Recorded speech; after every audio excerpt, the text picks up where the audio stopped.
આદમી પાર્ટીની પત્રકાર પરિષદમાં આપનું સ્વાગત છે।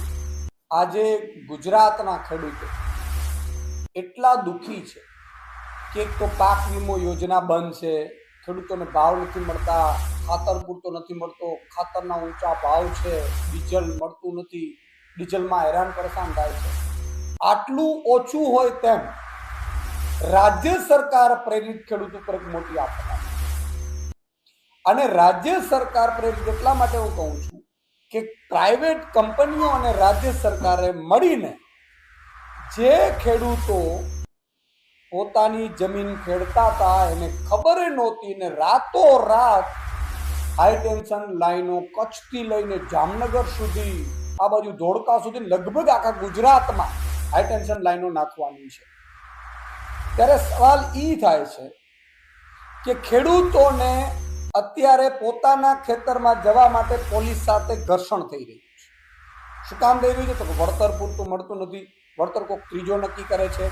અને મેં એવું સાંભળ્યું છે, આ તપાસનો વિષય છે કે કંપનીઓ જે વીજ કંપનીઓ છે, જે થાંભલાઓ નાખે છે, પવનચક્કીઓ નાખે છે, આ વીજ કંપનીઓ કરોડો રૂપિયાનું ફંડ ક્યાંક કોઈક પાર્ટીને આપી રહી છે, નેતાઓને કોન્ટ્રાક્ટ આપી રહી છે ભાજપના, અને સાથે સાથે કેટલાક અધિકારીઓ પણ આમાંથી કમાઈ રહ્યા છે, પણ ખેડૂતને કાંઈ મળતું નથી। ખેડૂતની જમીનમાં થાંભલા નાખીને આ લોકો કરોડો કમાય। કઈ રીતે કમાવાના છે? આ પ્રાઇવેટ કંપનીઓ છે, પ્રાઇવેટ કંપનીઓ છે એ વીજળી ઉત્પાદન કરશે કે વીજ વહન કરશે કે વીજ લઈ જશે, એટલે એ તો પોતે જ કમાવાની છે અને ખેડૂતોને પૂરતું વળતર આપતી નથી। ગુંડાઓ, લુખાઓ કે કેટલાક લોકોને કોન્ટ્રાક્ટ આપી દે છે, તો નેતાઓને કોન્ટ્રાક્ટ આપી દે છે, પોલીસને ભાડે રાખીને પોલીસને લઈને લાઠીચાર્જ કરાવે છે ખેડૂતો પર। ગઈકાલે જે મોરબીના જેતપર ગામે મંત્રીના ગામમાં જે રીતે પોલીસે મહિલાઓ, બાળકો, ખેડૂતો ઉપર અત્યાચાર કર્યો, અત્યાચારની હદ વધારી દીધી। આ પેલા સુરેન્દ્રનગરમાં, આ પેલા દ્વારકામાં, જામનગરમાં, રાજકોટમાં, તમામ જગ્યાએ પોલીસને આગળ કરીને ભાજપ છે એ ખેડૂતો પર અત્યાચાર કરે છે। મારે બે સવાલ કરવા છે સરકાર। આ કહેવાતી હિન્દુ સરકાર પોતે એમ કહેતી હતી પ્રધાનમંત્રી હિન્દુ છે, રાષ્ટ્રપતિ હિન્દુ છે, મંત્રીઓ હિન્દુ છે, મુખ્યમંત્રી હિન્દુ છે, સાંસદો હિન્દુ છે, ધારાસભ્યો હિન્દુ છે, તાલુકા જિલ્લા પંચાયતના સભ્યો હિન્દુ છે, તો મારા હિન્દુ ખેડૂતો ઉપર અત્યાચાર થાય છે ત્યારે બધા મૌન કેમ છે, એના મુખડા કેમ સિવાય જાય છે? પહેલી વાત। બીજું કે તમને કમાણી જોઈએ, તમે હિન્દુને ભૂલી ગયા? તમે કહેવાતા હિન્દુઓ છો ભાઈ? ત્રીજી વાત કે આ તમામ બાબતમાં તમે એરપોર્ટ ઉપર પાર્કિંગ આપણે જે પ્રાઇવેટ કંપનીઓને તમે આપ્યું છે એ કલાકના ભાડું લે છે। એએમસી અથવા તો કોઈ પણ મહાનગરપાલિકા હોય એનો પાર્કિંગમાં કલાક, 2 કલાકમાં ભાઈ પાર્કિંગના ચાર્જ લાગે છે। તમે જુઓ પ્રાઇવેટ જે મોબાઈલ ટાવર નાખે છે એ પણ તમે ભાડે આપીને એના ચાર્જ લે છે। તો મારા ખેડૂતની જમીનમાં વર્ષો સુધી થાંભલાઓ નાખીને એ પણ કાંઈ વળતર વગર, એ કોને નક્કી કરે ભાઈ? કોણ નક્કી કરે? અચ્છા, કમાય છે કંપનીઓ અને વળતર સાવ ટૂંકું આપે ને એમાં તમારા ભાજપના નેતાઓ કોન્ટ્રાક્ટરો કમાય, એ કામ રાખે એ કમાય, અધિકારીઓ ત્યાંના લોકલ કમાય, પણ મારો ખેડૂત કોઈ કમાતો નથી। એટલા માટે આજે મુખ્યમંત્રીશ્રીને મેં પત્ર લખ્યો છે અને મુખ્યમંત્રીશ્રીને મેં માંગણી કરી છે કે એક તો હાઈ ટેન્શન લાઈનની અત્યારે કલેક્ટરની અધ્યક્ષતામાં તમારી સમિતિ બને છે, વળતર સમિતિ, એમાં ખેડૂતોના હવે ખેડૂતોને કલેક્ટર હુકમ કરી દે, કલેક્ટર 144 લગાડી દે, પોલીસને સૂચના આપી દે, કાયદો વ્યવસ્થા સંભાળી દે, ભાઈ કલેક્ટર ક્યાં? રાજા હરિશ્ચંદ્ર દીકરાઓ છે અને એક કલેક્ટર શું કામ નક્કી કરે છે? તો મારી એવી માંગણી છે કે અત્યારે ઘર્ષણ થઈ રહ્યું છે, ખેડૂતોને પૂરતું વળતર નથી મળી રહ્યું, ખેડૂતોને પોતાના ખેતરમાં જવા માટે મંજૂરીઓ લેવી પડે છે, એનો અર્થ જો કલેક્ટરો કે એસપી કે રેન્જ આઈજી કે ભાજપના મંત્રી, મુખ્યમંત્રી યોગ્ય કામગીરી કરતા નથી એટલે આ ઘર્ષણ થઈ રહ્યું છે। નહીં તો ઘર્ષણ શું કામ થાય? યોગ્ય વળતર ભાઈ, એરપોર્ટ કેમ પ્રાઇવેટ છે, ક્યાં પાર્કિંગનું ઘર્ષણ થાય ભાઈ? લાખો કરોડ રૂપિયા ઉઘરાવી લે છે। આ મોબાઈલ ટાવરો નાખે છે એમાં ક્યાં ભાઈ ઘર્ષણ થાય છે? અચ્છા, કોઈ મુખ્યમંત્રીના ખેતરમાંથી તો જાતી નથી લાઈન, જેને પીડાની ખબર હોય, એટલે મુખ્યમંત્રીશ્રીને મેં એવું કહ્યું છે કે રાજ્ય લેવલની વળતર સમિતિ બનાવવામાં, સ્ટેટ લેવલની, જેમાં એક્સપર્ટ હોય, ખેડૂત આગેવાનો હોય, અસરગ્રસ્ત ખેડૂતોના જે કમિટીઓ લોકલ લેવલે બને એમાંથી પ્રતિનિધિત્વ હોય, નિવૃત્ત ન્યાયાધીશો હોય, આ રીતે એક રાજ્ય લેવલની વળતર સમિતિ બનાવવામાં આવે। એ વળતર સમિતિ એટલા માટે કે આજે છેલ્લા 5 વર્ષમાં જમીનોના ભાવ આસમાને ગયા છે। તો 25 વર્ષ થાંભલાની પોલિસી છે, મેં સાંભળ્યું છે, તો 25 વર્ષ પછી જમીનના કેટલા ભાવ હશે? કરોડો રૂપિયા છે. ત્યારે મારો ખેડૂત શું કરશે? અચ્છા, 5 વર્ષ પછી ભાવ વધી જશે, એનું શું થશે? એટલે અમારી માંગણી એ છે કે રાજ્ય સ્તરની એક વળતર સમિતિનું ગઠન કરવામાં આવે, જેમાં વન ટાઈમ નહીં પરંતુ એક તો એ વળતરની બાબતો સમજવામાં આવે. કંપની કેટલું નફો કરે છે, કઈ કંપની છે, કેટલું કમાવાની છે. અત્યારે આપણે 8 રૂપિયા યુનિટ મળે છે, પછી 25 વર્ષ પછી 30 રૂપિયા યુનિટ મળશે, તો એ નફો કંપનીનો તો વધતો જ આવવાનો છે.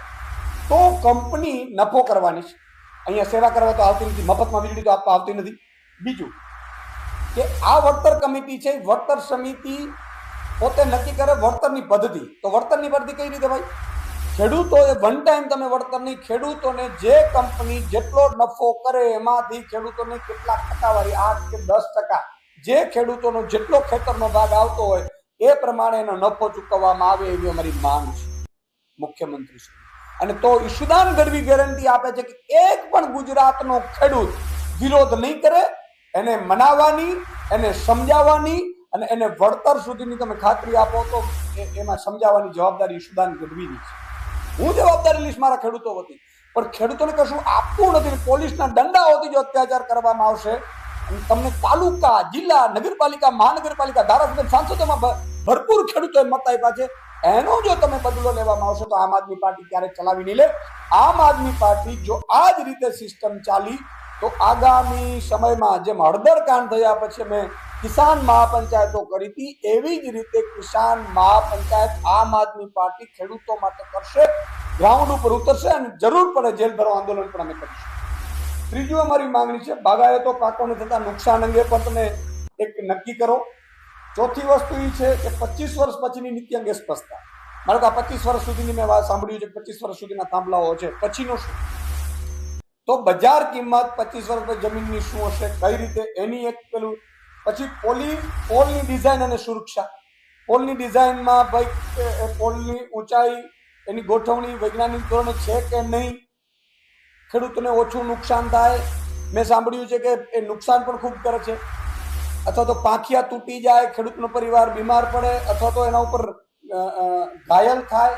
તો આ મામલે તમારી શું વ્યવસ્થાઓ છે?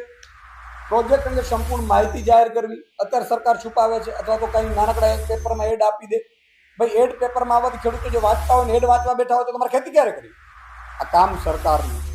એટલે આ બાબતે પણ ક્લિયરિટી કરવામાં આવે. ગ્રામ સભાની સંમતિ ફરજિયાત બનાવવી. કોઈ પણ ગ્રામ સભાની સંમતિ વગર ખેડૂત, કલેક્ટર, એસપી, ખેડૂતના ખેતરમાં રેન્જ આઈજી, મુખ્યમંત્રી પણ ઘૂસવું ન જોઈએ. આ કંપની વાળા તો શું, અને કંપનીને તમે પોલીસ ભાડે આપો છો તો ખેડૂતને પણ પોલીસ ભાડે આપવામાં આવે, એવી પણ અમારી માંગ છે. જમીન સમતલીકરણ અને પુનઃસ્થાપન. આ કામ પૂર્ણ થયા પછી જમીનનું સમતલ કરવાની વ્યવસ્થા પણ કંપનીએ કરવાની. અને સૌથી અગત્યનો મુદ્દો, આ ટેલિગ્રાફ એક્ટ 1885ના જૂના કાયદા અંતર્ગત આ બધું થયું. એમાં તુરંત અંગ્રેજોએ કર્યું હતું, આપણા ઉપર અત્યાચાર કરવા માટે કર્યું હતું. અંગ્રેજો વિરુદ્ધ કોઈ બોલે નહીં એટલે પોલીસનું દમન કરી ડરાવી દેવા માટે અંગ્રેજો કર્યું હતું. ત્યારે આપણે ગુલામ હતા. અત્યારે આપણો દેશ આઝાદ છે, તો આમાં તાત્કાલિક ધોરણે આગામી વિધાનસભાનું મળે એમાં સુધારો કરવામાં આવે, એની માંગ સાથે આજે મુખ્યમંત્રીશ્રીને પત્ર લખ્યો છે. અને જો આ પત્ર અંતર્ગત મુખ્યમંત્રીનું કહેવા માંગુ છું કે આમાં તમે પોતે શાંતિથી વિચારો કે તમે એ ખેડૂતના દીકરા હોત અથવા તો ખેડૂત હોત અને તમારા ખેતરમાંથી જતી હોત, તમને કંઈ ખબર ન હોત ને પોલીસ તમારી ઉપર કે તમારા દીકરા દીકરી ઉપર લાઠી ચાર્જ કરત તો તમારી હાલત કેવી થાત, એવું તમે વિચાર કરશો તો તમે સાચા સંવેદનશીલ, તમે મૃદુ અને મક્કમ કહેવાશો. બાકી વાતો કહેવાથી કે તમારા પોચિયાઓ છે એ એડવર્ટાઇઝ કરવાથી ક્યારેય મૃદુ, મક્કમ કે સંવેદનશીલ બની શકાતું નથી. એટલે મુખ્યમંત્રીશ્રીને આજે અમે પત્ર લખ્યો છે અને આનો યોગ્ય જવાબ આપવામાં આવે અને આ રીતે કામગીરીમાં ગઈકાલે જે ખેડૂતો પર બર્બરતાપૂર્વક કરવામાં આવ્યું બંધ કરી દે સરકાર. નહીં તો આમ આદમી પાર્ટી એટલા માટે અત્યારે વધારે મહેનત કરતા કે પોલિટિકલી અમે બનાવવા નથી માંગતા. ઘણા લોકો એવું કહે છે કે ભાઈ પોલિટિકલી બનાવવાથી ખેડૂતોને નુકસાન થાય છે, તોય અમારા નેતાઓ ગયા છે, સાંભળ્યા છે. જરૂર પડે હું પણ જઈશ. કહેવાનો ખાલી મતલબ એટલો જ છે કે ખેડૂતોને યોગ્ય વળતર, એ પણ જેમ કંપની દર મહિને નફો કરે છે કે 12 મહિને નફો કરે છે, એવી જ રીતે ખેડૂતને ટકાવારીમાં આપવામાં આવે એના ભાગ પ્રમાણે એવી અમારી માંગ છે અને પૂરી કરવામાં આવે એવી અમારી મુખ્યમંત્રી રજૂઆત છે.